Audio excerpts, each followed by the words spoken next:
અને સી.આર. પાટીલ આવ્યા પછી ગુજરાતની જે ઘોર ખોદી છે, એને જે પાપ કર્યું છે, ભગવાન એને સુખી રાખે ને અમારી સરકાર જોવા માટે જીવતો રાખે.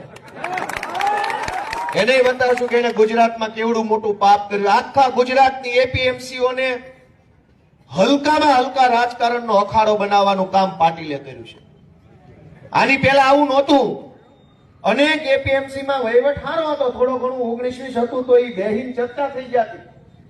આ આવ્યા પછી એને વીણી બિલોરી કાચ મારીને દૂરબીન મારીને ગુંડા ગોત્યા અને એક એક ગુંડાને પકડીને ચૂંટણીઓ જીતાડીને ચૂંટણીઓ ઉભા રાખી દીધા. પકડી એક પણ ગુજરાતનો હારો માણસ રાજકારણમાં ટકવા ન દીધો પાટીલે. અને તમામ નબળા માણસો, ગુંડાઓ, માફિયાઓ, તોડબાજો, કટકીબાજો, લફંગાઓ ગોતીને તાલુકા પંચાયત થી લઈને લોકસભા સુધીની ટિકિટો આપી. હું કામ કે ધાકમાં રહેવા